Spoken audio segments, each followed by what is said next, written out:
Hello बच्चों, मैं अभिषेक Chaudhary paradise classes में आपका फिर से बहुत बहुत स्वागत करता हूं। और आज हम लेकर आए हैं हमारे मैटर इन अवर सराउंडिंग के लास्ट लेक्चर को। अगर इससे पहले आपने हमारे प्रीवियस लेक्चर्स नहीं देखे तो प्लेलिस्ट चेक कर लीजिए और उनको जरूर देख लीजिए ताकि आपको ये पूरा चैप्टर समझ में आ जाए। और आज इस चैप्टर को हम समाप्त करेंगे जिसमें हम डिस्कशन करने वाले हमारे बचे हुए दो टॉपिक, जिसमें हमारा आएगा लेटेंट हीट और लास्ट टॉपिक हमारा रहेगा इवेपोरेशन। तो बिना टाइम वेस्ट किए जल्दी से हम शुरुआत करते हैं लेटेंट हीट पर। अब थोड़ा सा दिमाग में क्वेश्चन आना चाहिए, सर हीट तो समझ में आता है, लेटेंट हीट क्या होता है? सर लेटेंट का मतलब हमने तो हिडन सुना था। हिडन मतलब छिपा हुआ जो दिखाई नहीं देता जिसको हम ऑब्जर्व नहीं कर पाते। तो फिर ये हीट में कहां से आ गया, ये भी तो क्वेश्चन बनेगा।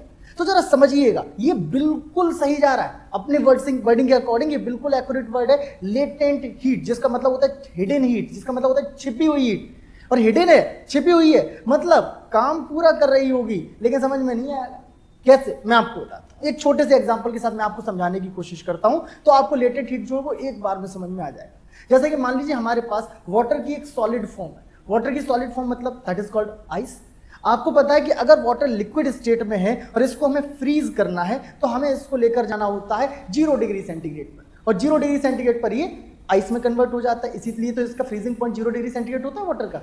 वाटर का फ्रीजिंग पॉइंट 0 डिग्री सेंटीग्रेड होता है कि नहीं होता है? होता है सर, बिल्कुल होता है। हाँ होता है, लेकिन यहां पर एक छोटा सा चेंज आएगा, उसको समझने की कोशिश करना तो आपको लेटेंट हीट एक बार में समझ में आ जाएगा।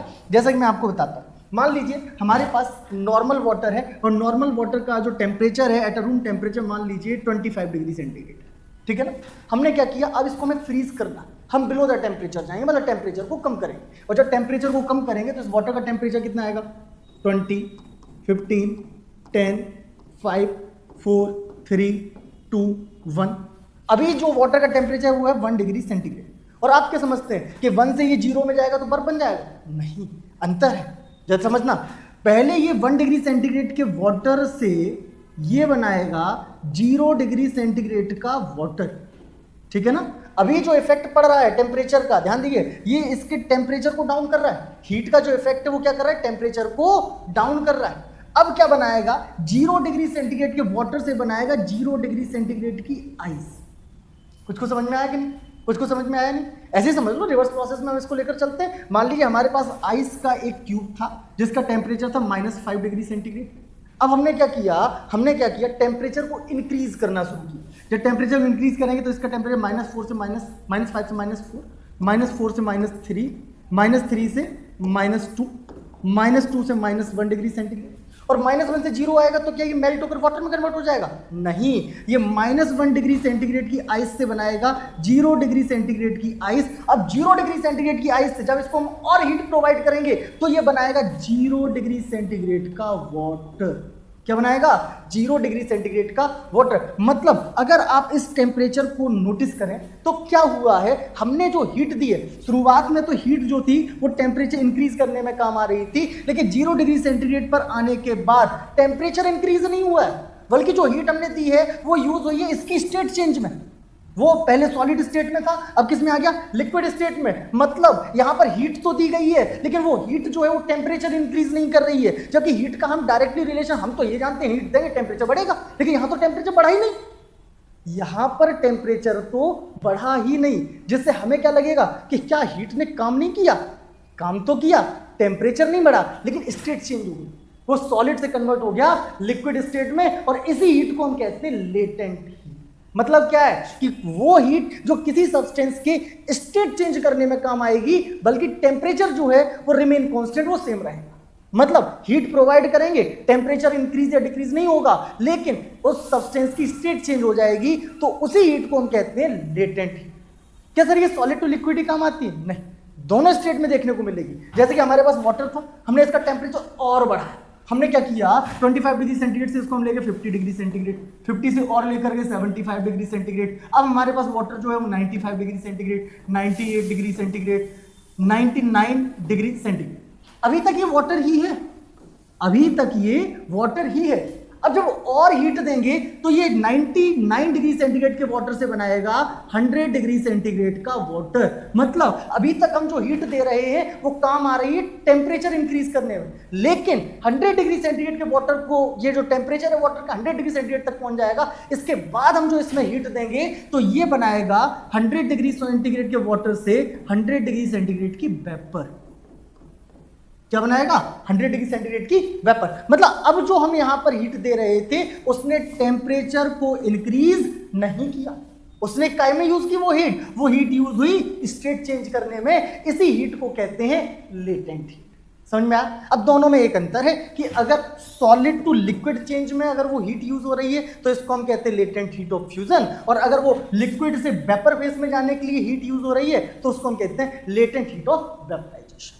आई होप कि आपको बेसिक कॉन्सेप्ट समझ में आ गया। अब इसको हम थोड़ा डीपली डिफाइन करेंगे, उसको देखेंगे तो आपको एक बार में ये पूरा क्लियर हो जाएगा। जरा ध्यान से देखना, हमारा टॉपिक है लेटेंट हीट, जिसको हम कहते हैं हिडन हीट, मतलब छिपी हुई हीट। मतलब ये जो हमें डायरेक्टली दिखाई नहीं देगी, हमें इसका रिजल्ट जो है वो किसी अलग तरह से मिलने वाला है। तो ध्यान से देखना, द हीट रिक्वायर्ड, वो हीट जो रिक्वायर्ड है, जिसकी जरूरत है टू कन्वर्ट, बदलने के लिए a solid into a liquid, एक सॉलिड को लिक्विड में कन्वर्ट करने के लिए, और a liquid into a vapour, या फिर एक लिक्विड को वेपर में कन्वर्ट करने के लिए without change of temperature, temperature को चेंज किए बिना, उसी को हम कहते हैं लेटेंट हीट या फिर हिडन। यही तो मैंने आपको बताया था कि टेम्परेचर इंक्रीज नहीं होगा, बल्कि वो हीट यूज जो होगी वो इसकी स्टेट चेंज करने में यूज होगी, सॉलिड टू लिक्विड चेंज में और लिक्विड टू वेपर चेंज में। That is called latent heat. इसी को हम कहते हैं हिडन हीट। क्लियर हो जाएगा? जैसे कि मैंने इसको कुछ इमेजेस के थ्रू भी समझाया ताकि आपको बहुत अच्छे से इसकी क्लैरिटी मिल जाए, उसको भी ध्यान से देखना। जैसे कि मान लीजिए हमारे पास कोई एक सॉलिड सब्सटेंस था, ठीक है ना। हमने क्या किया, यहाँ पर आप देख रहे हैं ये टेम्परेचर है, ऊपर की ओर जाएंगे तो टेम्परेचर राइज होगा। तो अभी हम इस सॉलिड का टेम्परेचर इंक्रीज करें, और एक ऐसी स्टेट आएगी यहाँ पर आने के बाद, अब इसका टेम्परेचर इंक्रीज नहीं होगा, बल्कि ये जो सॉलिड है वो कन्वर्ट हो जाएगा लिक्विड स्टेट में। यहाँ पर आने पर ये किस में कन्वर्ट हो जाएगा? Liquid state. आप देखिए हम ऊपर की ओर नहीं जा रहे हैं, मतलब जो टेम्परेचर है वो इंक्रीज नहीं हो रहा है, बल्कि जो हीट दे रहे हैं वो यूज काय में हो रही है? सॉलिड से लिक्विड चेंज।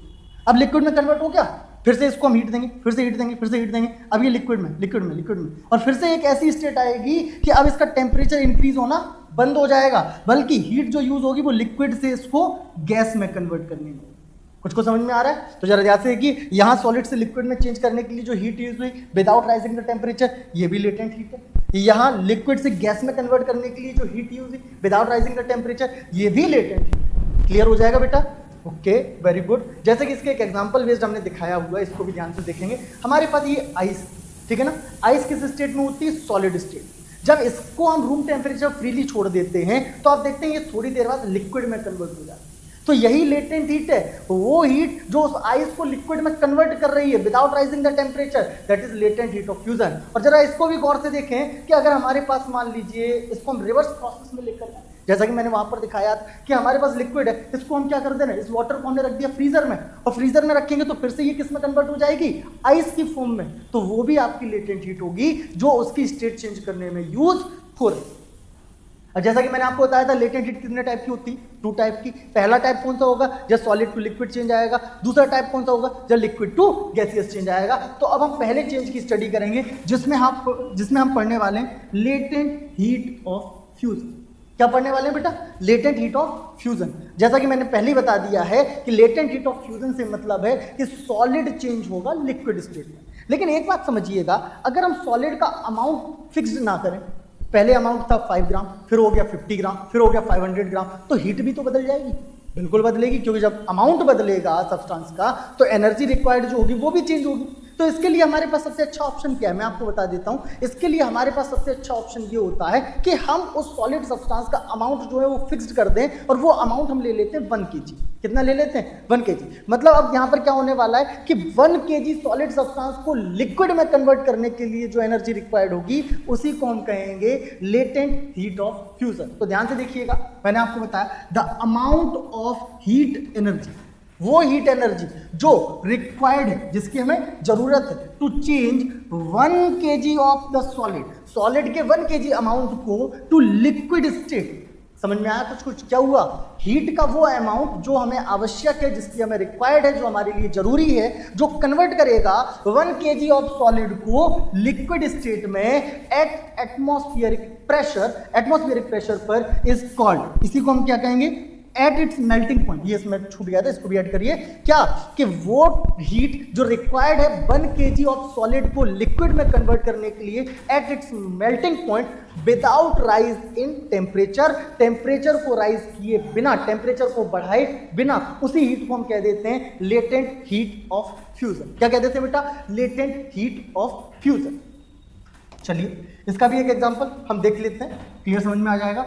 एक छोटा सा पार्ट रह गया है, that is latent heat of vaporization. इसको भी समाप्त कर लेंगे, फिर हम आपको विद एग्जांपल इसको डिफाइन करेंगे। तो देखिए ध्यान से, मैंने आपको पहले ही बता दिया है कि अगर 1 kg ऑफ सॉलिड को हम लिक्विड में कन्वर्ट कर रहे हैं तो जो हीट रिक्वायर्ड है उसको हम कहेंगे लेटेंट हीट ऑफ फ्यूजन। और अगर हमारे पास 1 kg ऑफ लिक्विड है, इसको हम कन्वर्ट करने की कोशिश कर रहे हैं गैसियस स्टेट में without rising the temperature at its boiling point, वही हो जाएगा हमारा लेटेंट हीट ऑफ वेपराइजेशन। क्या हो जाएगा बच्चा?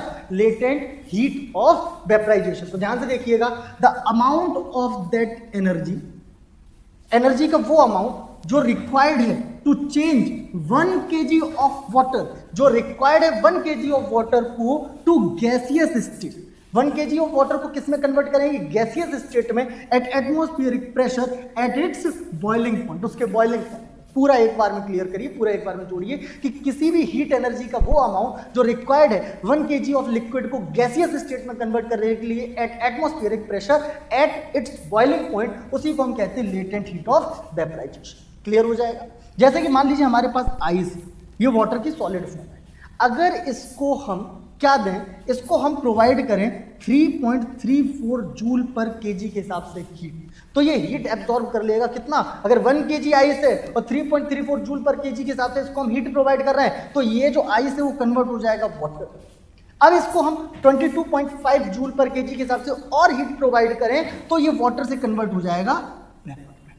क्लियर हो जाएगा? मतलब क्या है? ये वो अमाउंट है जो 1 kg ऑफ आइस को लिक्विड में कन्वर्ट करने के लिए रिक्वायर्ड है विदाउट इंक्रीजिंग द टेम्परेचर, तो ये अमाउंट हो जाएगा latent heat of fusion for ice. Clear हो जाएगा? क्लियर हो जाएगा ना? और इसी का रिवर्सल प्रोसेस आपके सामने। आई होप कि लेटेंट हीट का ये टॉपिक आपको बहुत अच्छे से समझ में आ गया। अगर आप में से किसी भी बालक बालिका को अगर ये टॉपिक समझ में नहीं आया है, कमेंट सेक्शन में मेंशन जरूर कर देना, मैं ये टॉपिक दोबारा से बता दूंगा। अगर इसी तरह के साइंस के टॉपिक्स को बहुत ईजिली आपको समझना है तो हमारे चैनल को सब्सक्राइब कर लीजिए, फॉलो कर लीजिए और टाइम टू टाइम हमें मैसेज डालते रहा करिए कि आपको किस टॉपिक की रिक्वायरमेंट ज़्यादा है, उस टॉपिक के हम स्पेशल वीडियोज़ आपके लिए प्रोवाइड करते रहेंगे। बस आप अपनी तैयारी पर फोकस करिए, दैट इज मोर इम्पोर्टेंट। चलिए इसके बाद अब हम चर्चा करेंगे इस चैप्टर का last topic, that is evaporation. Sir ये इवेपोरेशन क्या होता है? ऐसे समझ लो, अभी आपने बॉइलिंग पढ़ा था। बॉइलिंग में क्या था? एक लिक्विड सब्सटेंस जो है वो गैस में कन्वर्ट हो जाता है, उसी को तो बॉइलिंग पढ़ा था आपने। पढ़ा तो सर उसी को था। तो बस यही समझ लो कि बॉइलिंग और इवेपोरेशन भैया बहन या बहन बहन जो आप कहना चाहो। सर मतलब क्या है? मतलब ये है कि दोनों सेम काम करेंगे, बस दोनों की कंडीशंस बदल जाएंगी। कैसे बदल जाएंगी? जैसे कि आपने बॉइलिंग जब पढ़ा था तो आपने पढ़ा था कि बॉइलिंग एक ऐसी प्रोसेस है जिसमें एक लिक्विड जो है वो गैसियस स्टेट में कन्वर्ट हो जाता है at a fix temperature. Fix temperature जैसे मतलब वाटर है, वाटर को आपको गैस में कन्वर्ट करना है, वेपर में कन्वर्ट करना है, उसको 100 डिग्री सेंटीग्रेड तक बॉइल कीजिए तो 100 डिग्री सेंटीग्रेड पर वो लिक्विड स्टेट से गैसियस स्टेट में कन्वर्ट हो जाएगा। That is boiling. इस प्रोसेस को क्या कहेंगे? बॉइलिंग। जब वो एक फिक्स टेम्परेचर पर कन्वर्ट हो रहा है लिक्विड से गैस में। लेकिन अगर कोई लिक्विड अपने बॉइलिंग पॉइंट से पहले ही, समझना, बॉइलिंग पॉइंट से पहले ही लिक्विड से गैस में कन्वर्ट हो जाए तो उस प्रोसेस को हम कहते हैं इवेपोरेशन। इस फिनोमिना को हम क्या कहते हैं? इवेपोरेशन। सर कुछ कम समझ में आ रहा तो ऐसे समझो, जैसे कि वाटर है, वाटर नॉर्मल अगर 99 डिग्री सेंटीग्रेड तक है तब भी वो वाटर की फॉर्म में रहेगा, ये आपने पढ़ा है। 99 डिग्री सेंटीग्रेड से क्या बनाएगा? 100 डिग्री सेंटीग्रेड का वाटर। 100 डिग्री सेंटीग्रेड के बाद जब इसको हम और हीट प्रोवाइड करेंगे तो वो 100 डिग्री सेंटीग्रेड के वाटर से बनाएगा 100 डिग्री सेंटीग्रेड की वेपर। ठीक है? एक पर्टिकुलर टेम्परेचर पर ही तो लिक्विड से वो गैस में कन्वर्ट हो रहा है। तो इसको हमने क्या कहा था? प्रोसेस को कहा था बॉइलिंग, और उस 100 डिग्री टेम्परेचर को वाटर के लिए हमने कहा था बॉइलिंग पॉइंट। लेकिन अगर मान लो कोई ऐसा फिनोमिना हो जिसमें वाटर 100 डिग्री सेंटीग्रेड से पहले ही 80, 90, 95 डिग्री सेंटीग्रेड पर ही अगर गैस में कन्वर्ट हो जाए तो उसको हम कह देंगे इवेपोरेशन। सर क्या ये पॉसिबल है? बिल्कुल पॉसिबल।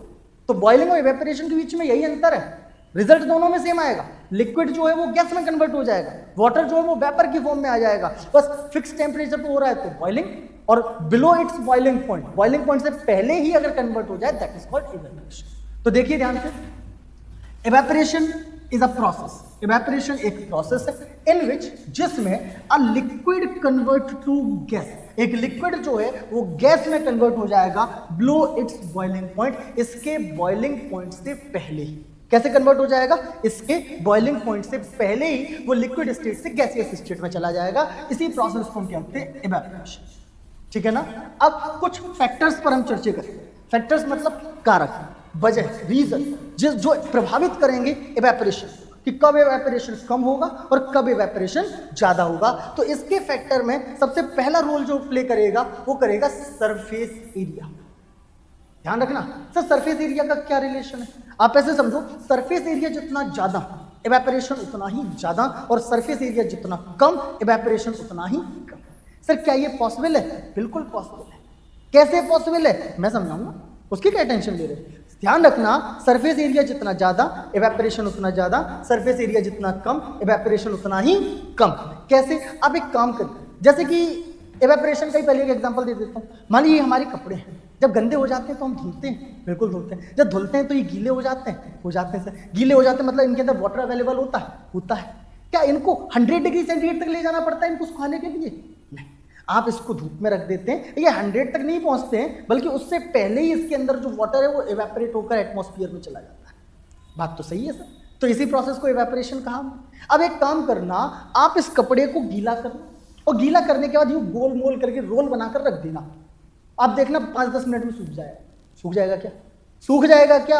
अरे नहीं सूखेगा भाई। क्यों? जब आपने इसको गोल गोल करके अगर रोल बना दिया तो इसका सरफेस एरिया हो जाएगा कम, और सरफेस एरिया हो जाएगा कम तो इवेपोरेशन की प्रोसेस कम हो जाएगी। इवेपोरेशन कम हो जाएगा तो गोल अगर रोल बना के रख दिया भाई साहब, 2-3 दिन में सूखेगा जाकर, हो सकता है 2-3 दिन में भी ना सूखे। लेकिन इसी को अगर हम ओपन करके फैलाकर अगर हम किसी हैंगर पर या किसी रोप पर डाल देते हैं तो आप देखते 2-3-4 घंटे में सूख जाएगी ये शर्ट, आसानी से सूख जाएगी। क्योंकि जब आप इसको फैलाकर डालेंगे तो इसका सरफेस एरिया बढ़ जाएगा। सरफेस एरिया बढ़ जाएगा तो इवेपोरेशन की प्रोसेस जो है वो फास्ट हो जाएगी और कपड़े जल्दी सूख जाएंगे। क्लियर हो जाएगा? हो जाएगा, बिल्कुल हो जाएगा, आसान सा।